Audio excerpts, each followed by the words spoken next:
Hi friends, நான் உங்க anime freak வந்துட்டேன். நாம இப்ப சோலோ லெவலிங் சீசன் 5 எபிசோட் 8 பார்க்கலாம். எனக்கு ஃபீவர் இருக்கனால என்னோட வயசுல கொஞ்சம் வித்தியாசமா இருக்கலாம். சோ யாரும் கன்ஃபியூஸ் ஆயிக்காதீங்க. போன எபிசோட் லாஸ்ட்ல நம்ம ஹீரோ ஒரிஜினல் ஷேடோ மோனார்க் ஆஸ்பானை விட்ட வேற லெவல்ல பவராய் நிப்பார் பாருங்க. பார் முழுசா சந்திரமுகி ஆகியிருக்க கங்காவா பாருன்ற மாதிரி நம்ம ஹீரோ முழுசா ஷேடோ மோனார்க்கா மாறிப்பான் பாருங்க. வேற லெவல்ல இருக்கும் அதை பாக்குறதுக்கு. வாங்க இந்த எபிசோட் என்ன நடக்குதுன்னு பார்க்கலாம். இந்த எபிசோட் ஸ்டார்டிங்ல நம்ம ஹீரோவும் அந்த டிராகன் மோனார்க்கும் நேருக்கு நேரா நிப்பாங்க பாருங்க. நம்ம ஹீரோ சும்மா மாசா நின்று இருப்பாரு. அவனை என்ன மோதிட்ட வாடான்ற மாதிரி கெத்தா நின்றுட்டு இருக்க. அந்த டிராகன் மோனார்க்கும் கத்திக்கிட்டு அவன் கையை வச்சு அடிக்க வருவான் பாருங்க. அது வரைக்கும் டாஜ் பண்ணிட்டு இருந்த நம்ம ஹீரோ இப்போ சேடா மோனார்க் இல்லையா, அவன் கைய நம்ம ஹீரோ கையாலேயே புடிச்சு ஓங்கி மூஞ்சில ஒரு குத்து குத்தி படுக்க போட்டு தவடாலேயே குத்துவான் பாருங்க. வாய பொழந்துக்கிட்டு கிடப்பான் அந்த டிராகன் மோனார்க்கு. அப்ப அந்த டிராகன் மோனார்க் யோசிப்பான் பாருங்க, அது எப்படி சாத்தியம், இவனுக்கு இவ்வளவு பவரா? நான் அடிக்கும் போதெல்லாம் எஸ்கேப் ஆகி ஓடிட்டு இருந்த பையன் இப்ப என் கைய புடிச்சு தவடாலே குத்துறான். இவனுக்கு இவ்வளவு பவர் வந்திருக்கா? சேடா மோனார்க்கு இந்த அளவுக்கு பவரா? நான் நினைச்சு கூட பாக்கல. இவனை நான் கொஞ்சம் குறைச்சி எடை போட்டேன் போல. ஒரு மனுஷனால இவ்வளவு டஃபா இருக்க முடியுமா? நான் நினைச்சு கூட பாக்கல. சேடோ மோனார்க்கை விட இவன் ரொம்பவே டஃபா இருக்கான். இருந்தாலும் நான் விட மாட்டேன். நான் யாரும் தெரியுமாவே? நான் தான் டிராகன் மோனார்க்கு அப்படின்னு சொல்லிட்டு வாய பொழப்பான் பாருங்க. வாய பொழந்து நெருப்பு விடுவான்னு பார்த்தா நம்ம ஹீரோவோட வயிற்று அப்படி கவ்வி இங்கிட்டு வந்துட்டு ஆட்டி தூக்கி வீசிடுவான். நம்ம ஹீரோ ரொம்ப தூரம் பறந்து போய் பொந்துரு உழுந்துருவார் பாருங்க. கல்லு எல்லாம் சதறும். நம்ம ஹீரோ அப்படி டயர்ட் ஆயிடுவார் போல. கொஞ்சம் அப்படியே படுத்திருக்க டக்குன்னு நம்ம ஹீரோக்கு ஸ்ட்ரைக் ஆகும் பாருங்க. பார்த்தா அந்த டிராகன் மோனார்க்கு பண்ணாட பையன் ஃபயர் விட ஆரம்பிச்சிருவான். செம பவரா விட நம்ம ஹீரோ கெஸ் பண்றதுக்குள்ள அது கிட்ட வந்துரும். அது நம்ம ஹீரோவோட ரைட் சைட்ல கொஞ்சம் அட்டாக் பண்ற மாதிரி இருக்கும். செம பவரா இருக்கும். அப்படியே அதை டாப் ஆங்கிள் காட்டுவாங்க பாருங்க. அந்த டிராகன் மோனார்க்கு முக்கிட்டு நெருப்புடுறான். உட்ல பின்னாடி புகை வந்துடும் போல இருக்கு. அந்த அளவுக்கு ஓவரா முக்கிட்டு நெருப்புடுறான். அந்த அட்டாக் முடிஞ்சதுக்கு அப்புறம் பார்த்தா நம்ம ஹீரோவோட ரைட் சைட்ல கொஞ்சம் டேமேஜ் ஆயிருக்கும். நம்ம ஹீரோ அப்படி மாசா சோட வரப்பாரு பாருங்க லெஃப்ட் ஹேண்ட்ல. அப்படி மனசுக்குள்ளே யோசிப்பாரு, சே இதை நான் எக்ஸ்பெக்ட் பண்ணவே இல்லை, நான் கொஞ்சம் உஷாரா இருந்திருக்கணும். இருடா வரண்டா டிராகன் மோனார்க்கு, டே டிராகனு நான் தான்டா உன்னோட பாகனு அப்படின்னு சொல்லிட்டு படப்படன்னு ஓடி வருவாரு பாருங்க. சோட வச்சுட்டு அவன் மறுபடியும் வாய பொழந்து முக்கிட்டு இருப்பான் நெருப்பு விடுறதுக்கு. நம்ம ஹீரோ கரெக்டா அவன் கிட்ட ஓடி போக அவன் நெருப்பு விடுவான் பாருங்க. நம்ம ஹீரோ அப்படி ஸ்வாட வச்சு தடுத்து நிப்பாட்டுவாரு. ரெண்டுமே நேருக்கு நேரா மோதிட்டு அப்படி ரெண்டு பக்கமா வீசிட்டு இருக்கும். நம்ம ஹீரோ அந்த நெருப்பை தாண்டி அந்த டிராகன் மோனார்க்க ஒரு சீவாரு பாருங்க. அவனும் அப்படி வழியில கத்திக்கிட்டு இருப்பான். அப்புறம் அந்த டிராகன் மோனார்க்கு பண்ணாட இந்த நாய் வாழை நிமித்த முடியாதுன்ற மாதிரி, டிராகன் வாழை சும்மா வச்சுட்டு இருக்க முடியாதுன்ற மாதிரி நம்ம ஹீரோ ஓங்கி ஒரு அடி அடிப்பான் அவனோட வாழை வச்சுட்டு. நம்ம ஹீரோ அதை எதிர்பார்த்திருக்கே மாட்டான். இதுனடா ஏதோ ஒண்ணு நீட்டிக்கிட்டு வருது நம்ம ஹீரோ பார்க்க பட்டான்னு ஒரு அடி விழும் பாருங்க. நம்ம ஹீரோ பறந்து போயிட்டு இருப்பான். பறந்து போய் ஒன்று விழுந்துருவான் பாருங்க. அதுல விழுந்த இடத்துல பெரிய குழியா இருக்கும். அவ்வளவு ஃபோர்ஸா பறந்து வந்து விழுந்துருவான். நம்ம ஹீரோ மைண்ட்ல யோசிப்பான் பாருங்க, சே நான் என்னோட ஸ்வாட பத்தி மட்டும் தான் யோசிச்சேன். அவங்கிட்ட வாள் இருக்குன்றதே நான் யோசிக்கவே இல்லையே. என்கிட்ட இருக்குது வாளு, நீ எல்லாம் என்னடா பெரிய புண்ணாக்கு அப்படின்னு நான் நினைச்சிட்டு இருந்தேன். பார்த்தா அந்த டிராகன் மோனார்க்கு அவனோட வாளை வச்சு அடிச்சிட்டான். இதுக்கப்புறம் நான் அடிக்கிற ஒவ்வொரு அடியிலும் கொஞ்சம் உஷாரா தான் இருக்கணும் அப்படி நம்ம ஹீரோ மனசுல நினைச்சிட்டு இருக்க. அந்த டிராகன் படுபாவி பைய மேல பறந்து நின்றுப்பான் பாருங்க. என்னடா பண்ண போறான் அப்படின்னு பார்த்தா நம்ம என்ன நினைச்சிட்டு இருந்தோம், அவனால வாயில மட்டும் தானே நெருப்பிட முடியும்னு நினைச்சிட்டு இருந்தோம். ஆனா அவன் போர்ட்டலை ஓபன் பண்ற மாதிரி தனித்தனியா ஃபயர் பாலை கொண்டு வந்து நிப்பாட்டி வச்சிருப்பான். என்னடா குரலி வித்தியெல்லாம் காட்டுற அந்த மாதிரி இருக்கும். அது எல்லாத்தையும் ரெடியா வச்சுட்டு ஃபயரை உருவான் பாருங்க. விடல கீழே அப்படியே ட்ரில்லிங் மிஷின் மாதிரி போயிட்டு இருக்கும். அவன் இந்த டிராகன் மோனார்க்கோ நெருப்பை விட்டுட்டேன், அவன் சோழி முடிஞ்சிருப்பான். என்னோட ஒரு ஃபயருக்கே அவனால் தாக்கு பிடிக்க முடியாது. நான் அட் அ டைம்ல அவ்வளவு ஃபயர் விட்டுருக்கேன். அவன் என்ன ஆக போறான், கருகி போயிருப்பான். டிராகன் மோனார்க்குன்னா ஃப்ளவர் நினைச்சியா? ஃபயர்ரா, வைல்டு ஃபயர் அப்படின்னு அந்த டிராகன் மோனார்க் நினைச்சிட்டு இருக்க. அப்படி டக்குன்னு அந்த டிராகன் மோனார்க்கு ஏதோ மாதிரி ஸ்ட்ரைக் ஆகும். அவனும் என்னது இது அப்படின்னு ஒரு மாதிரி முழிச்சுக்கிட்டு பார்த்துட்டு இருப்பானா. அப்போ நம்ம ஹீரோ இந்த வச்சுக்க அப்படின்ற மாதிரி ஸ்வாட ஒரு சொல்லிட்டு வீசியிருப்பான் பாருங்க. அது அப்படியே அந்த நெருப்பெல்லாம் தாண்டிட்டு அவனோட ரெக்கையில ஒரு ஓட்டை போட்டுட்டு பறந்து போகும் பாருங்க. அது அந்த டிராகன் மோனார்க்கு எதிர்பார்த்திருக்கே மாட்டான். அவன் கத்துவான் பாருங்க வழியில, டே அது என்னோட ரெக்கடா, நீ என்ன நினைச்ச அப்படின்னு அவன் கடுப்பு கடுப்பாக இங்க அதுக்குள்ள நம்ம ஹீரோ ஈட்டி மாதிரி ஏதோ ரெடி பண்ணிட்டு இருப்பான் அவனோட ஷேடோ பவர் வச்சு. அப்படியே அந்த ஈட்டி எல்லாம் ரெடி பண்ணிட்டு விடுறதுக்கு ரெடியா வச்சிருப்பான் பாருங்க. அப்ப நம்ம ஹீரோ சொல்லுவான் பாருங்க, டே டிராகன் மோனார்க்கு வறுவலுக்கு பிறந்தவனே, இதெல்லாம் வந்து உன் வாயில சொருகும் படுறா இந்தாடா அப்படின்னு சொல்லிட்டு நம்ம ஹீரோ அந்த ஈட்டி எல்லாம் டைரக்டா அந்த டிராகன் மோனார்க்க பார்த்து விடுவான் பாருங்க. செம ஸ்பீடா அது ஃபுல் ஃபோர்ஸ்ல போயிட்டு இருக்கும். அந்த டிராகன் மோனார்க்கு பண்ணாடையோ அங்க மேலே நின்றுட்டு ஃபயரை விடுவான் பாருங்க. செம ஃபோர்ஸா ரெண்டும் நேருக்கு நேரா போய் அப்படி முட்டிட்டு நிக்கும் பாருங்க. அதுவா இதுவா இதுவா அதுவா அப்படின்ற மாதிரி நம்ம ஹீரோ கீழே இருந்து அவனோட ஈட்டிக்கெல்லாம் ஃபுல் ஃபோர்ஸ் கொடுத்து மேல தள்ளிட்டு இருக்க. அந்த டிராகன் மோனார்க் பண்ணாடையோ மேல இருந்து அவனோட ஃபயருக்கு ஃபுல் ஃபோர்ஸ் கொடுத்து கீழே தள்ளிட்டு இருப்பான். ரெண்டும் நேருக்கு நேரம் மோதிட்டு அப்படி எது ஜெயிக்குன்னு பார்த்துட்டு இருக்கும்போது அந்த டிராகன் மோனார்க்கோட ஃபயர் நம்ம ஹீரோவோட ஈட்டியெல்லாம் அடிச்சு தள்ளிட்டு நம்ம ஹீரோவே வந்து அட்டாக் பண்ணு பாருங்க. அந்த ஃபயரு அடிச்சு அடியில் அந்த இடமே ஒரு மாதிரி புழுதி காடு மாதிரி ஆகி புகை மண்டலமா இருக்கும். அந்த புகையெல்லாம் களைஞ்சதுக்கு அப்புறம் நம்ம ஹீரோ பார்த்தா அந்த ஷேடோ மோனார்க் சூட்டு அப்படி டேமேஜ் ஆகி ஒரு மாதிரி நம்ம ஹீரோ ரொம்ப டயர்டாயிருப்பாப்ல. டயர்ட் ஆயிட்டு அந்த சூட்டை விட்டு அப்படியே வெளியே வந்து நம்ம ஹீரோ கீழே உட்காந்துட்டு அப்படியே பெருமூச்சு விடுவார் பாருங்க. இந்த ஷேடோ மோனார்க்கோட சூட்டு என்னோட ஸ்டாமினாவை ரொம்ப இழுக்குது. இதை யூஸ் பண்றதுக்கு ரொம்ப பவர் தேவைப்படுது. அதனால என்ன, நான் இதை கொஞ்சம் வேற மாதிரி யூஸ் பண்றேன். இருக்குடா உனக்கு டிராகன் மோனார்க்கு அப்படி நம்ம ஹீரோ மைண்ட்ல யோசிச்சுட்டு இருக்க. அந்த டிராகன் மோனார்க்கு டிராகன்ல இருந்து ஹியூமன் ஃபார்முக்கு மாறி அப்படி நெருப்புக்குள்ள இருந்து வருவான் பாருங்க. அப்படியே வந்துட்டே சொல்லுவான் பாருங்க, டே ஷேடோ மோனார்க்கு உனக்கு கடைசியா ஒரு ஆஃபர் கொடுக்குறேன், ஒழுங்கா நீ என் கூட வந்து சேர்ந்துக்கிறியா? நீ சேர்ந்துக்கிட்டனா உன்னை நான் அப்படியே விட்டுருவேன், இல்ல சேர்ந்துக்க மாட்டேன் சண்டை போடுவேன் அப்படின்னு சண்டை போட்டுட்டு என்ன ஜெயிக்க முடியாம கடைசியில வந்துட்டு ஐயா ஐயா என்ன மன்னிச்சிருங்கய்யா, நான் அவங்க கூட சேர்ந்துக்கிறேன்யா அப்படின்னு கெஞ்சி நான் விட மாட்டேன் தம்பி, உன்னை உயிரோட எரிச்சிருவேன் புரியுதா? அதனால இப்ப நீ இந்த ஆஃபரை சூஸ் பண்றியா இல்ல என் கூட வந்து சண்டை போட போறியா அப்படின்னு டிராகன் மோனார்க்கு ஓவர் திமிரா பேச அதுக்கு நம்ம ஹீரோ கெத்தா சொல்லுவான் பாருங்க, டேய் என்னடா வர வர ரொம்ப காமெடி பண்ற, நீ பேசாம கலக்க போகுது யாருக்கு போக வேண்டியதானே அப்படி சொல்லிட்டே இருக்கும் போது நம்ம ஹீரோ உடம்புல அப்படியே அயன்மேன் நேனோ சூட்டு மாதிரி அப்படி வரும் பாருங்க. அப்படி ஃபுல்லா கவர் ஆயிட்டு நம்ம ஹீரோ அயன்மேன் சூட் போட்ட மாதிரி நிப்பான் பாருங்க. சும்மா கெத்தா இருப்பான் நம்ம ஹீரோ.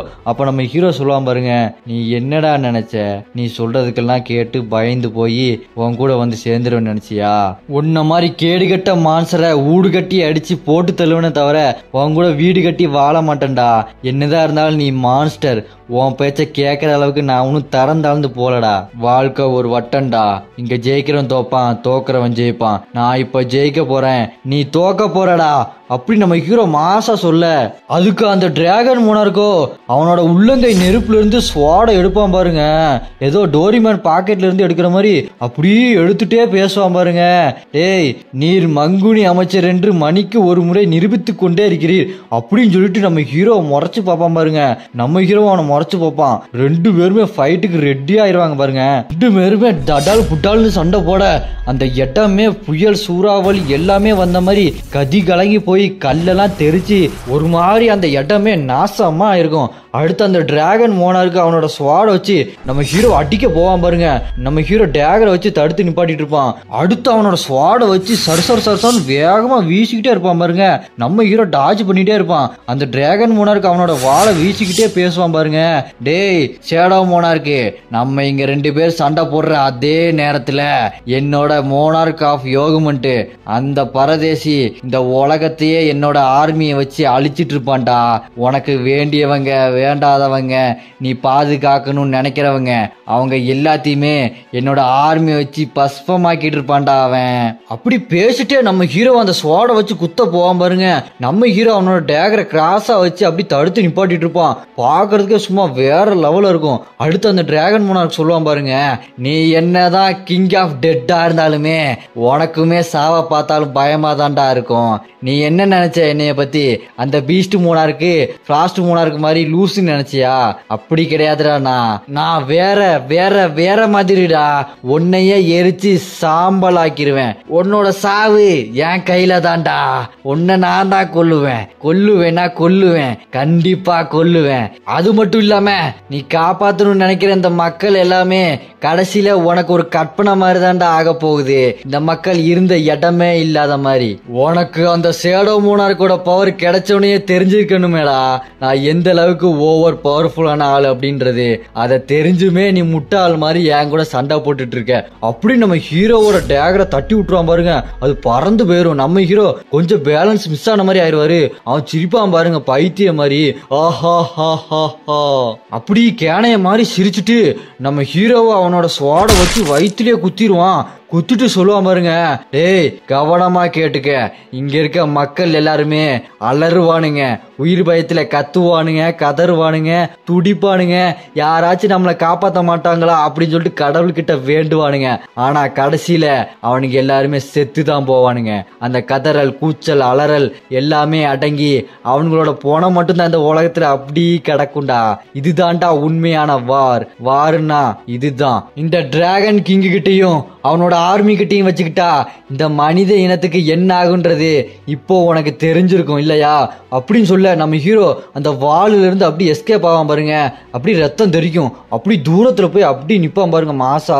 அப்புறம் அந்த டிராகன் மோனார்க் தொடர்ந்து பேச ஆரம்பிப்பான். அந்த டிராகன் மோனார்க் சொல்லுவான் பாருங்க, இதுதான்டா அவன் உலகத்தோட விதி, கடைசியில எல்லாமே அழிஞ்சு போய் இந்த உலகத்துல அமைதி மட்டும்தான் மிஞ்சும். அவங்களோட இறப்புக்கு நீ அஞ்சலி செலுத்த ரெடியா இருடா, ஆனா அதுக்கு நீ இருப்பியா இல்லையான்னு தெரியலையே. அப்படி அவனோட ஸ்வாட வச்சு நம்ம ஹீரோவோட சோடுல அடிப்பான் பாருங்க. நம்ம ஹீரோ மாசா பாப்பாரு. அப்புறம் அவனோட ஸ்வாட நீட்டிட்டு சொல்லுவான் பாருங்க, இதுதான்டா உன்னோட முடிவு. நீ எப்போ டிராகன் கிங் கூட சண்டை போடலான்னு முடிவெடுத்தியோ அந்த தப்பான முடிவுனால இப்போ என்ன நடக்க போகுதுன்னு பாருடா. நீ இந்த முடிவுக்காக வருத்தப்படுவடா. அப்படி அந்த டிராகன் மோனார்க்கு முறைச்சுக்கிட்டே சொல்ல, அதுக்கு நம்ம ஹீரோவோ, என்னடா நான் சொல்ல வேண்டியதெல்லாம் நீ சொல்லிட்டு இருக்க, நீ என் கூட சண்டை போட முடிவு எடுத்த அப்பவே நீ தப்பான முடிவு தான்டா எடுத்திருக்க, என்னை பத்தி உனக்கு இன்னும் முழுசா தெரியலடா அப்படின்னு சொல்லிட்டு நம்ம ஹீரோ அவனோட டேகரை அவனுக்கு பின்னாடி இருந்து வர வைப்பான் பாருங்க. அது செம்ம ஸ்பீட வந்து குத்துற மாதிரி காமிப்பாங்க. அப்புறம் என்னடான்னு பார்த்தா அந்த டிராகன் மோனார்க்கு அவனை சுத்தி ஒரு மாதிரி சீல்டு மாதிரி வச்சிருப்பான். அது அவனை தாண்டி உள்ளே போயிருக்காது. அடுத்து அந்த டிராகன் மோனார்க் சொல்லுவான் பாருங்க, டேய் நீ என்னடா நினைச்சிட்டு இருக்க, இந்த மாதிரி டிராகன் பல்லுல செஞ்ச அந்த வெப்பன் என்ன வந்து குத்துன்னு நினைச்சிட்டு இருக்கியா, குஞ்சு மிதிச்சு எப்படிடா கோழி சாகும், பைத்தியக்காரா. நீ ஒரு விஷயம் கவனிச்சியா, நான் வெளிச்சம்ன்ற நெருப்புல இருந்து பிறந்து வந்த இருட்டு, நீ இருட்டுல இருந்து பிறந்து வந்த வெளிச்சம். ஆஹாஹா ஆச்சரியக்குறி. கேட்கறதுக்கே ரொம்ப காமெடியா இருக்குல்ல. எது எப்படியோ நம்ம ரெண்டு பேருக்குள்ள நடக்கிற சண்டை முடிவுக்கு வரப்போது போல நான் உன்னை முடிக்க போறேன்டா, எப்படி ஆஃப் பண்றேன் மட்டும் பாரு அப்படின்னு அந்த டிராகன் மோனார்க் சொல்ல நம்ம ஹீரோவோ, டேய் பார்க்க தானடா போற இந்த ஜின்வோட ஆட்டத்தை அப்படின்னு சொல்ல அந்த டிராகன் மோனார்க்கோ, என்னடா அவனோட ஆட்டம், நான் ஆடுறேன்டா ஆட்டம், கதகளி ஆட்டம், வாடா உன்னால என்ன முடியுமோ பண்ணுடா பாக்கலாம் அப்படின்னு சொல்ல நம்ம ஹீரோவோ செம ஸ்பீடா ஓடி வருவானா. அதுக்கு அந்த டிராகன் மோனார்க்கு, வாடா வாடா வாடா, இதுக்கு தாண்டா காத்துட்டு இருந்தேன், உன்னை என்ன பண்ண போறேன்னு பாத்துக்கிட்டே இருடா, நீயா நானான்னு பாத்துக்கலாம்டா முட்டாளே, வாடா அப்படி கத்திட்டு இருக்க. நம்ம ஹீரோ ஓடி வந்துட்டே சொல்லுவான் பாருங்க, டே சூரியன் உதிக்குதுடா அப்படின்னா, சூரியன் உதிக்குது அப்படின்னா ஷேடோஸ் அதிகமாகும்டா, ஷேடோஸுக்கு இன்னும் பவர் அதிகமாகும், இருட்டும் அதிகமாகும். எந்த அளவுக்கு சூரியனோட வெளிச்சம் வருதோ அந்த அளவுக்கு இருளோட சக்தி அதிகமாகும் அப்படி சொல்ல அவன் என்ன சொல்றான் அப்படின்னு அந்த டிராகன் மோனார்க் முடிச்சு பார்த்துட்டு இருப்பான். அப்புறம் பார்த்தா ஹேசா ருத்ரசா அப்படின்ற மாதிரி நம்ம ஹீரோக்கு முன்னாடி அந்த ஷேடோ கையெல்லாம் வரும் பாருங்க. பெலினோட கை, இக்ரிஸோட கை, டேங்கோட கை, கிரீடோட கை, பெருவோட கை, இந்த மாதிரி எல்லாரோட கையும் அப்படி வரும் பாருங்க. பயங்கரமா வந்து அவனை பிடிக்க ஃப்ரேம பாருங்க, சும்மா பயங்கரமா இருக்கும். சுத்தி அந்த டிராகன் மோனார்க்க சுத்து போடும் பாருங்க எல்லாம். அந்த டிராகன் மோனார்க் இதை பார்த்து செம்ம கடுப்பாயிருவான். கடுப்பாயிட்டு சொல்லுவான் பாருங்க, டேய் நான் உனக்கு சாதாரண சாவு கொடுக்கணும்னு தானே நினைச்சேன், ஆனா நீ இந்த ஆட்டம் ஆடுறியா, உன்னை எந்த அளவுக்கு கொடூரமா கொலை போறேன்னு பாருடா, உன்னோட சாவு ரொம்ப கொடூரமா இருக்கும், இத பாக்குற எல்லாத்துக்குமே ஒரு பாடமா இருக்கும்டா அப்படின்னு அவன் காட்டு கத்திட்டு இருக்க. நம்ம ஹீரோ மாசா டேகரை எடுப்பாரு பாருங்க. அந்த ஃப்ரேமே சும்மா வேற லெவல்ல இருக்கும். அப்படியே அந்த டேகரை எடுத்துட்டு இருக்கும் போதே அவரோட அப்பாவோட உருவம் தெரியும். அதுக்கப்புறம் பார்த்தா ஒரிஜினல் ஷேடோ மோனார்க் ஆஸ்பானோட உருவம் தெரியும். அதுக்கப்புறம் பார்த்தாதாங்க பாருங்க சும்மா தெரியும், நம்ம ஹீரோவோட சின்ன வயசு உருவம் தெரியும். வேற லெவல் சீன் போங்க. இந்த சீன்ல எல்லாம் சில்ற தெரிக்குது, கூஸ் பம்ப்ஸ் தான். இதுதாங்க சினிமா அப்படின்ற மாதிரி செம சீனுங்க. அப்படியே அந்த டேகரை வச்சுட்டு அந்த டிராகன் மோனார்க்கு குறுக்குல ஒரு கோடு போடுவான் பாருங்க. சருட்னு ஒரு சீவுவான். வெட்டுல இடி மின்னல் புயல் எல்லாம் வந்து அந்த இடமே சும்மா கத்தி கலங்கி போயிரும். அப்படியே அந்த பூமி அதிரும் பாருங்க. அந்த அளவுக்கு பவர்ஃபுல்லான ஸ்ட்ரைக் அது. அதை வெட்டிட்டு நம்ம ஹீரோ சொல்லுவான் பாருங்க, டேய் இப்போ உன்னோட சாவை நீ பாத்துட்டேன்னு நினைக்கிறேன், எப்படி நல்லா இருக்கா அப்படின்னு நம்ம ஹீரோ சொல்ல, அந்த டிராகன் மோனார்க்கு மூஞ்ச பாருங்களேன், என்ன யாரு கிழிச்சா, குறுக்க கோடு கிழிச்சா அப்படின்ற மாதிரி இருக்கும். அப்புறம் மனசுக்குள்ள யோசிப்பான் பாருங்க, இதை நான் எதிர்பார்க்கவே இல்லையே, எப்படி இது நடந்துச்சு, இது நடக்கிறதுக்கு வாய்ப்பே இல்ல அப்படின்னு யோசிச்சுட்டே இருக்கும்போது வானத்துல பார்த்தா ரூலர்ஸ் எல்லாருமே போர்ட்டல் வழியா வந்திருப்பானுங்க. அதை பார்த்து இன்னும் கொஞ்சம் ஷாக் ஆயிருப்பான் அந்த டிராகன் மோனார்க்கு. வானத்துல அந்த ரூலர்ஸோட ஆர்மியா நிக்கும் பாருங்க, சும்மா பொசன்னு. அதை பார்த்துட்டு அந்த டிராகன் மோனார்க்கு சொல்லுவான் பாருங்க, இது எப்படி சாத்தியம், இந்த கேட் எல்லாம் அப்பீர் ஆனதை நான் பார்க்கவே இல்லையே, திடீர்னு இவங்க எங்க இருந்து வந்தாங்க, அவங்க உலகத்துக்கு இந்த உலகத்துக்கு வர்றதுக்கு ரொம்ப அதிக பவர் தேவைப்படுமே, இவங்க எப்படி இங்க வந்தாங்க, நம்ம சண்டை போற இந்த மொத்த நேரமே ஸ்பேஸோட டைமும் பவரும் ரொம்ப வித்தியாசமா இருக்கும், அது மூலமா இவங்க வர்றதுக்குள்ளேயே ரொம்ப தடையா இருக்கும். அப்படி இருக்கப்ப இவங்க எப்படி இங்க வந்தாங்க, என்ன நடந்துச்சுங்க, என்ன நடக்குது இங்க அப்படின்னு அவன் யோசிச்சுட்டே கண்டுபிடிச்சிருவான் பாருங்க. கண்டுபிடிச்சிட்டு அந்த டிராகன் மோனார்க் சொல்லுவான் பாருங்க, இப்போ புரியுதுடா நீ எதுக்காக என்னோட ஆர்மியை என்கிட்ட இருந்து பிரிச்சு தனியா இங்க வந்து என் கூட சண்டை போறேன்னு. நான் என்னமோ நீ என் கூட தனியா சண்டை போட்டு ஜெயிக்கணும்னு நினைக்கிற போல, அப்படி நினைச்சு சண்டை போட்டா உன்னோட திட்டமே வேற. இந்த ரூலர்ஸ் எல்லாத்தையும் இங்க கொண்டு வரதா உன்னோட முழு நேர திட்டமா இருந்திருக்கு. நீ என் கூட சண்டை போறது உன்னோட திட்டம் இல்ல, அதுதானே உன்னோட இந்த மேனிபுலேட்டிவான திட்டம் ஒர்க் ஆயிருக்குன்னு தான் நினைக்கிறேன். ஏன்னா இந்த ரூலர்ஸ் இங்க வரும்போது என்னோட ஆர்மி இங்க இருந்ததுன்னா அது ரொம்பவே டைம் எடுத்திருக்கும். அதனால நீ என்னங்க தனியா பிரிச்சு கூட்டு வந்து இவங்க கிட்ட மாட்ட வச்சிருக்க. அதெல்லாம் இருக்கட்டும், இந்த ரூலர்ஸ் எல்லாம் உன்னால கான்டாக்ட் பண்ணவே முடியாது. அப்படி இருக்கப்ப நீ எப்படி இங்க கொண்டு வந்த இவங்க எல்லாத்தையுமே அப்படின்னு அந்த டிராகன் மோனார்க் கேட்க, நம்ம ஹீரோ சொல்லுவான் பாருங்க, தம்பி அதுக்கு ஒரு வழி இருக்குது. ரூலர்ஸோட பவர் இருக்கிற மனுஷங்கள்லாம் இன்னும் பூமியில தான் இருக்காங்க. அவங்க வழியா, அவங்களோட சக்தியோட வழியா நான் அந்த ரூலர்ஸ் எல்லாத்தையுமே தொடர்பு கொண்டு அவங்களை இந்த பூமிக்கு வர வச்சுட்டேன்டா அப்படின்னு நம்ம ஹீரோ சொல்ல, தாமஸ் ஆண்ட்ரேவை காட்டுவாங்க பாருங்க. அவன் கத்திட்டு இருப்பான், ஏய் நான் தான் தாமஸ் ஆண்ட்ரே, என் குறுக்க வராதீங்கடா அப்படின்ற மாதிரி கத்திட்டு இருப்பான். அடுத்து பார்த்தா சைனாவோட 7 ஸ்டார் ஹண்டர் லீயை காட்டுவாங்க. அவனும் கோவத்தோட சண்டை போட்டுட்டு இருப்பான். அடுத்து அந்த டிராகன் மோனார்க்க காட்டுவாங்க பாருங்க. அவன் அப்படியே வானத்தை பார்ப்பான், அவ்வளவுதான் என்ன முடிச்சு விட்டீங்க போங்க அப்படின்ற மாதிரியே பார்த்துட்டு இருப்பானா. வானத்துல பார்த்தா சும்மா கொசன்னு ஃபுல்லா ரூலர்ஸ் ஆர்மியா இருப்பானுங்க. அடுத்து அந்த டிராகன் மோனார்க் சொல்லுவான் பாருங்க, ஓ அப்படின்னா இதுதான் விஷயம், நீ அந்த ரூலர்ஸ் பவர் இருக்க மனுஷங்க எல்லாம் வச்சு இந்த கேட்டை ஓபன் பண்ணி ரூலர்ஸ் எல்லாத்தையுமே வர வச்சுட்ட, அப்படிதானே? நீ இந்த சண்டையில தோப்பன்னு தெரிஞ்சிருந்தாலும் நீ ஜெயிக்கிறதுக்கான வழியை கண்டுபிடிச்சு வச்சிருந்த இல்லையா?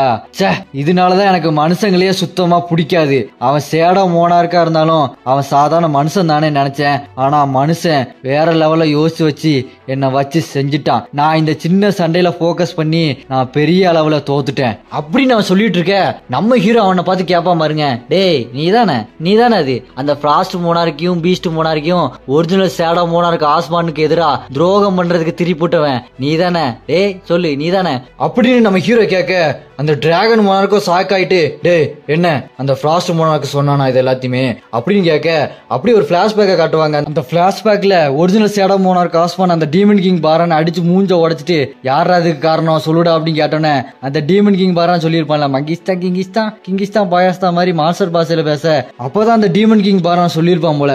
நம்ம ஹீரோ இங்க காட்டுறாங்க, நம்ம ஹீரோ சிரிச்சுட்டு எனக்கு அந்த ஆஸ்மான் தாண்டா சொன்னாரு அப்படி சொல்லுவான் பாருங்க. அந்த டிராகன் மோனார்க் என்னடா அது அப்படின்னு பாப்பான் பாருங்க. நம்ம ஹீரோ அடுத்த மாசம் சொல்லுவாரு பாருங்க, சேடோ மோனார்க் ஆஸ்மான் உன்ட்ட இன்னொன்னு சொல்ல சொன்னாருடா அப்படின்னு சொல்லிட்டு இந்த வச்சுக்க அப்படின்ற மாதிரி காட்டுவாரு பாருங்க. வேற லெவல்ல இருக்கும். தாமஸ் ஆண்ட்ரேவா இருந்தாலும் சரி, டிராகன் மோனார்க்கா இருந்தாலும் சரி, நக்கலியா உனக்கு அந்த மாதிரி நம்ம ஹீரோ பண்ண அந்த டிராகன் மோனார்க்கு செம்ம கடுப்பாயிருவான். டேய் என்னடா சொன்ன என்ன பத்தி அப்படின்ற மாதிரி அவன் கடுப்புல வர பார்த்தா டக்குன்னு ஒரு மாதிரி அவன் வாயில இருந்து ரத்தம் வரும். என்னடா நடக்குதுன்னு பார்த்தா அந்த ரூலர்ஸ் எல்லாருமே, தம்பி எங்க போறீங்க அப்படின்ற மாதிரி அவங்களோட ஈட்டியை வச்சு முன்னாடி பின்னாடி மேல கீழே எல்லா பக்கமும் போட்டு சொருவி விட்டுருவானுங்க.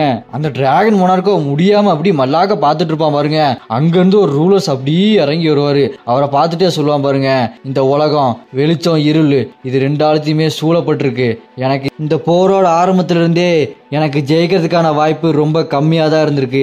அது தெரியாம போயிடுச்சு. அதை நான் தெரிஞ்சு வச்சிருந்திருக்கணும். அதனாலதான் நான் இப்ப இங்க தோத்துட்டேன். எது எப்படியோ இது இங்கேயே முடிஞ்சு போயிடாது. நான் இன்டர்நெட் ரெஸ்ட்ல கண்டிப்பா வெயிட் பண்ணுவேன். இதற்காக நான் பழி வாங்கியே தீருவேன். மறுபடியும் உன்னை பார்ப்பேன் சேடா மோனார்க், நீயும் நானும் மறுபடியும் சண்டை போடுவோம் அப்படின்னு சொல்லிட்டு அப்படி காத்தோட காத்தா மறைஞ்சு போயிட்டு இருக்க நம்ம ஹீரோ அவனை பார்த்துட்டு, கவலைப்படாதடா, நான் மறுபடியும் உன்னை பார்க்க வருவேன், சீக்கிரமா வெயிட் பண்ணிக்கிட்டே இரு அப்படி சொல்லுவாரு. எதுக்காக அப்படி சொல்றாருன்னு தெரியலங்க. அடுத்து ரூலர்ல இருந்து ஒருத்தர் இறங்கி வந்து நம்ம ஹீரோ கிட்ட பேசுவார் பாருங்க, நீ இந்த வாரம் முடிச்சு வச்சுட்ட, ரொம்பவே நன்றி, நான் உன்னை ரொம்ப பாராட்டுறேன் அப்படின்னு சொல்ல நம்ம ஹீரோ கேட்பான் பாருங்க, உங்களோட பாராட்டலாம் எனக்கு வேண்டாம், எனக்கு ஒரு ரிக்வெஸ்ட் இருக்கு, அதை நீங்க செய்யணும் அப்படின்னு கேட்க அந்த ரூலரோ, கண்டிப்பா அது என்னோட சக்திக்குள்ள இருந்தா உன்னோட ரிக்வெஸ்ட் என்னவா இருந்தாலும் அதை நான் பண்றேன் அப்படின்னு சொல்ல நம்ம ஹீரோ கேட்பான் பாருங்க, எனக்காக ஒரே ஒரு தடவை கப்பா ஃப்ரீ இன்கார்னேஷனை யூஸ் பண்ணுங்க அப்படின்னு சொல்லிட்டு குத்த வச்சு உட்கார்ந்துட்டு இருப்பான். என்னடா அது மறுபடியும் முதல்ல இருந்தா அப்படின்ற மாதிரி இருக்கும். ரூலர்ஸ் எல்லாம் முழிப்பானுங்க திரு திருடு. ஏய் நீ என்ன கேக்குறன்னு புரியுதா? இந்த கப்பா ஃப்ரீ இன்கார்னேஷனை யூஸ் பண்ணா இது வரைக்கும் என்ன நடந்ததோ அது அப்படியே மாறி எதுவுமே நடக்காத மாதிரி மாறிடும் அப்படி சொல்ல நம்ம ஹீரோவோ, ஆமா அதுதான் எனக்கு வேணும் அப்படி நம்ம ஹீரோ சொல்ல அதுக்கு அந்த ரூலை சொல்லுவானுங்க பாருங்க, உனக்கு இன்னும் புரியலன்னு நினைக்கிறேன். அந்த கப்பா ஃப்ரீ இன்கார்னேஷனை யூஸ் பண்ணி டைம்ல பேக்கு போனாலும் மோனார்க்குக்கும் சரி ரூலர்ஸுக்கும் சரி இது வரைக்கும் என்ன நடந்ததோ எப்படி சண்டை போட்டாங்களோ அது எல்லாமே அவங்களோட மெமரியில இருக்கும். ஏன் உன்னோட மெமரியிலயும் அப்படியே இருக்கும் அப்படின்னு அந்த ரூலர் சொல்ல நம்ம ஹீரோ சொல்லுவாங்க பாருங்க, எனக்கு புரியுது புரியுது, நீங்க என்ன செய்யுங்க, இந்த மான்ஸ்டர்ஸ் எல்லாத்தையுமே இந்த தடவை பூமிக்கு கொண்டு வராதீங்க, எல்லாத்தையுமே தனி டிமென்ஷன்ல லாக் பண்ணுங்க, நான் அந்த டிமென்ஷன்ல தனியா போய் எல்லாரையுமே நான் மட்டும் என் கையாலேயே கொள்றேன் அப்படின்னு சொல்ல அங்க இருக்க ரூலரோ நம்ம ஹீரோ பார்த்து கேட்பான், ஏன் எதனால இந்த முடிவு எடுத்திருக்க, நீயே தனியா எல்லாத்தையும் பாத்துக்கணும்னு எதனால சொல்ற, இந்த கப்பா ஃப்ரீ இன்கார்னேஷனை நாங்க நிறைய தடவை யூஸ் பண்ணிருக்கோம், ஆனா இப்பதான் சரியான முடிவு வந்திருக்கு, அப்படி இருக்கும்போது இப்ப திடீர்னு இந்த மாதிரி நீ பேசுற அப்படி ரூலர்ஸ் கேட்கும்போது நம்ம ஹீரோ சொல்லுவான் பாருங்க, நான் நிறைய மக்களை இழந்துட்டேன், அவங்க எல்லாத்தையுமே இழந்துட்டு இந்த பூமியில நான் சந்தோஷமா வாழ முடியாது, அவங்க எல்லாத்தையும் நான் திருப்பி கொண்டு வரணும், அவங்க எல்லாத்தையும் திரும்ப உயிரோட கொண்டு வந்தாதான் என்னால இந்த பூமியில நிம்மதியா வாழ முடியும் அப்படி நம்ம ஹீரோ சொல்ல அந்த ரூலர் சொல்லுவாங்க பாருங்க, புரியுது, இருந்தாலும் இந்த கப்பா ஃப்ரீ இன்கார்னேஷனை நாங்க நிறைய தடவை யூஸ் பண்ணிட்டோம், ஏன் இந்த கப்பா ஃப்ரீ இன்கார்னேஷனை யூஸ் பண்றது இதுவே கடைசி தடவையா கூட இருக்கலாம், அப்படி இருக்கும்போது நீ அந்த டஞ்சன் கேட்டுக்குள்ள செத்தாலோ இல்ல நீ அவங்களை சண்டை போறதுல தோத்தாலோ திரும்ப டைமை நம்மளால பேக் கொண்டு போகவே முடியாது, அப்படி இல்லாம நீ எல்லாத்தையுமே கொண்டு நீ ஜெயிச்சிட்டாலும் இந்த மக்களுக்கு நீ யாருன்னு தெரியாது, நீ அவங்களுக்காக என்ன பண்ணிருக்கன்றது தெரியாது, நீ எப்பேற்பட்ட தியாகம் பண்ணிருக்க, நீ என்னெல்லாம் பண்ணி இந்த மக்களை காப்பாத்திருக்க அப்படின்னு யாருக்குமே தெரியாது, நீ யாரு, உன் பேர் என்ன, எதுவுமே தெரியாது, அப்படி இல்லாம வேற ஒரு வழி இருக்கு, நீ இதோட இங்க இருந்து கிளம்புனா உன்னை எல்லா மக்களும் தலையில தூக்கி வச்சு கொண்டாடுவாங்க, மோனார்க்கோட வார்ல இருந்து நம்மளை காப்பாத்தினது இவர்தான் நம்மள கடவுள், அந்த அளவுக்கு உன்னை தூக்கி வச்சு கொண்டாடுவாங்க, அதெல்லாம் விட்டுட்டு நீ மறுபடியும் பாஸ்டுக்கு போறியா அப்படி நம்ம ஹீரோ பார்த்து அந்த ரூலர் கேட்க நம்ம ஹீரோ அப்படியே யோசிச்சுட்டு கண்ணை மூடி சிரிப்பார் பாருங்க. அப்படி இங்க ஹீரோவோட அம்மா தங்கச்சியை காட்டுவாங்க, சாக இங்க மாசு கூட சண்டை போட்டுட்டு இருப்பாங்களா அதையும் காட்டுவாங்க, இங்க சேர்மன் அப்படி யோசிச்சுட்டு இருப்பாரு நின்னுகிட்டே. அடுத்து சிங்கோவோ போன்ல பேசிட்டு இருப்பான், பரபரப்பா யார்கிட்டயும் பேசிட்டு இருப்பான், இங்க நம்ம ஹீரோ அப்படி கண்ணை முழிப்பாரு, முழிச்சுட்டு அப்படி நின்னுட்டு சொல்லுவார் பாருங்க, நான் மறுபடியும் பாஸ்டுக்கு போறேன் அப்படி சொல்லுவார் பாருங்க. ரூலர்ஸ் மிரண்டுருவானுங்க, அவனுக்கு சொல்லுவானுங்க பாருங்க ரூலர்ஸ், புரியுது நீ இந்த உலகத்தை மொத்தமா சரி பண்ணணும்னு நினைக்கிற, அதுவும் தனியா இந்த உலகத்தில் உள்ள பாரத்தை எல்லாத்தையுமே நீ மட்டுமே தாங்கணும்னு நினைக்கிற, உன்னை பார்த்தா சேட மோனார்க்க பார்த்த மாதிரியே இருக்குப்பா அப்படின்னு ரூலர் சொல்லிட்டு, சரி நீ கேட்டதை நான் உனக்கு கொடுக்குறேன், பெஸ்ட் ஆஃப் லக் அப்படின்னு சொல்ல நம்ம ஹீரோவோ, இருங்க ஒரு நிமிஷம் இருங்க, நான் பாஸ்டுக்கு போயிட்டா என்னோட சேட சோல்ஜர்ஸ் எல்லாம் என்ன ஆவாங்க, அவங்க என்ன விட்டு போயிருவாங்களா இல்ல என் கூட தான் இருப்பாங்களா அப்படின்னு அவன் சேடவை பார்த்துட்டு இருப்பானா. அப்ப ரூலர் சொல்லுவாங்க, பாஸ்டுக்கு சம்பந்தம் இருக்கிறவங்க எல்லாம் உன் கூட இருப்பாங்க, பாஸ்டுக்கு சம்பந்தம் இல்லாதவங்க எல்லாம் உன் கூட இருக்க மாட்டாங்க அப்படி அந்த ரூலர் சொல்லுவாங்களா. அப்படின்னா என்னன்னு உங்களுக்கு டவுட்டா இருக்குல்ல, நான் தெளிவா சொல்றேன் கேளுங்க. இப்ப நம்ம ஹீரோ சேடா சோல்ஜர்ஸ்ல மான்ஸ்டரும் இருக்கிறாங்க, மனுஷங்களும் இருக்காங்க. மனுஷங்களாம் இந்த பூமியில பிறந்தவனுங்க, மான்ஸ்டர் எல்லாருமே வேற டைமென்ஷன்ல பிறந்தவனுங்க. இப்ப நம்ம ஹீரோ பாஸ்டுக்கு போனதுக்கு அப்புறம் பூமியில பிறந்த மனுஷங்க எல்லாமே திருப்பி மனுஷங்களாவே உயிரோட வந்துருவானுங்க. அவனுங்களாம் நம்ம ஹீரோ சேடா சோல்ஜர்ஸ்ல இருக்க மாட்டானுங்க. இந்த மத்த மான்ஸ்டர் எல்லாருமே இருக்கானுங்க பாருங்க, அவனுங்க அப்படியே நம்ம ஹீரோ சேடா சோல்ஜர்ஸ்ல அப்படியே கண்டினியூஸ் ஆயிட்டே இருப்பானுங்க. அவனுங்களாம் திருப்பி உயிரோட வர மாட்டானுங்க. உதாரணத்துக்கு இந்த டஸ்கு, பெரு, இக்ரிஸ், பெல்லியனு, ஐயாக்ஸ் ஷேடோ, டேங்க், இந்த ஆண்ட் ஷேடோஸ் இதெல்லாம் இருக்குல்ல, இது எல்லாமே ஷேடோவாவே இருக்கும். நம்ம ஹீரோ பாஸ்டுக்கு போனாலுமே நம்ம ஹீரோவோட ஷேடோ சோல்ஜர்ஸாவே தான் இருப்பானுங்க. நம்ம ஹீரோவோட ஷேடோ ஆர்மிலேயே அப்படியே தான் இருப்பானுங்க, அவனுங்க போகவே மாட்டானுங்க. நம்ம ஹீரோவோ அது ரூலர்ஸ் கிட்ட கேட்டு தெரிஞ்சுக்கிட்டு, ஓ அப்படியா, அப்பனா சூப்பர், நான் இப்ப ரெடி, போலாமா அப்படி சிரிச்சுக்கிட்டே கேட்பான் பாருங்க, வேற லெவல்ல இருக்குங்க. நம்ம ஹீரோ பெரிய தியாகம் பண்றாங்க. இதை பார்க்கும்போது எனக்கு ஸ்பைடர்மேன் நோ வே ஹோம்ல நம்ம பீட்டர் பாக்கரு, அவரை பத்தி எல்லாருமே மறந்துடுவாங்க தெரிஞ்சாலுமே டாக்டர் செஞ்ச அந்த மந்திரம் போட வச்சிருப்பாரு பாத்தீங்களா, அதுதாங்க எனக்கு ஞாபகம் வருது. அவரை பத்தி எல்லாருமே மறந்தாலும் அதை பத்தி கவலைப்படாம இந்த மக்களுக்கு நல்லது நடக்கணும்னு பாஸ்டுக்கு போய் அவர் லைஃப்ல ரிஸ்க் எடுக்கிறாரு பாத்தீங்களா. இதை பார்க்கும்போது எனக்கு ஒரே ஒரு டைலாக் தாங்க வருது, the great power comes with great responsibility. அடுத்து ரூலர்ஸ் எல்லாருமே அந்த கப்பா ஃப்ரீ இன்கார்னேஷன் யூஸ் பண்றதுக்கு அப்படியே அந்த கப்பை மேல தூக்கி காட்டுவாங்க பாருங்க. அந்த கப்பை தூக்கிட்டு அந்த ரூலர் சொல்லுவாங்க, உன்னோட தைரியம் உன்னை காப்பாத்தட்டும், உன்னோடு சேர்ந்து இந்த உலகத்தையும் காப்பாத்தட்டும் அப்படி சொல்லிட்டு அந்த கப்பா ஃப்ரீ இன்கார்னேஷன் யூஸ் பண்ணுவாங்க. அப்படி பிரைட்டா ஆகும், அந்த இடமே பிரைட்டா ஆகி அப்படியே அந்த உலகத்துல அப்படி பரவும் பாருங்க.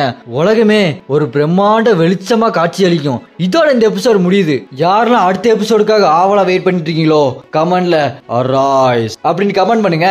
என்னோட எஃபர்ட்டையும் ஹார்ட் ஒர்க்கையும் மதிச்சு என்னோட ஃப்ரெண்டாவும் ஃபேமிலியாவும் சப்போர்ட் பண்ற உங்களுக்கு ரொம்பவே நன்றிங்க. அதுல சில பேரை நான் மென்ஷன் பண்றேன். இப்போ முதல்ல நான் சூப்பர் தேங்க்ஸ் பண்ணாங்களும் மென்ஷன் பண்றேன். நோவா எக்ஸ் கேமிங் அவரு 200 ரூபா சூப்பர் தேங்க்ஸ் பண்ணிருக்காரு. பாரத் ஹீர் அவரு 100 ரூபா சூப்பர் தேங்க்ஸ் பண்ணிருக்காரு. கிங் கோப்ரா கேவிங் அவரு 40 ரூபா சூப்பர் தேங்க்ஸ் பண்ணிருக்காரு. சிலம்பரசன் எல் அவரு 40 ரூபா சூப்பர் தேங்க்ஸ் பண்ணிருக்காரு. சேலஞ்ச் கேமிங் அவரு 40 ரூபா சூப்பர் தேங்க்ஸ் பண்ணிருக்காரு. இவங்க எல்லாத்துக்குமே என்னோட நெஞ்சார்ந்த நன்றிகள். நம்ம அன்வி ஃப்ரீக்கு தொடர்ந்து சப்போர்ட் பண்றவங்க பேரை இப்ப நான் சொல்றேன். யாது யாது, Hariharan K, Vijay M, Sheikh Abdullah, F gamer, Jai devil, Mukundan, Aravind, JK. Aravind, bad gaming, Babu Girish, Naruto gaming, இவங்க எல்லாத்துக்குமே ரொம்பவே நன்றி. நான் இன்னும் நிறைய பேரை மிஸ் பண்ணிருப்பேன், அவங்களாம் அடுத்தடுத்த வீடியோல கண்டிப்பா மென்ஷன் பண்றேன், யாருமே கோச்சுக்கிடாதீங்க. இந்த வீடியோ பிடிச்சிருந்தா மறக்காம லைக் பண்ணிருங்க. உங்களுக்கு பிடிச்சிருக்கும்னு எனக்கு தெரியும், ஆனா லைக் பண்றதுக்கு மறந்துருப்பீங்க. தயவு செஞ்சு மறக்காம இந்த வீடியோக்கு லைக் பண்ணிருங்க. அப்போதான் நிறைய பேருக்கு ரெக்கமெண்டேஷன் ஆகும். உங்களுக்கும் வீடியோ பிடிச்சிருக்குன்னு நான் நினைச்சு இதே மாதிரி நிறைய ட்ரை பண்ணுவேன். இந்த மாதிரி உங்களோட சப்போர்ட்டை தொடர்ந்து இந்த அனிமி ஃப்ரீக் ஃபேமிலிக்கு கொடுத்துக்கிட்டே இருங்க.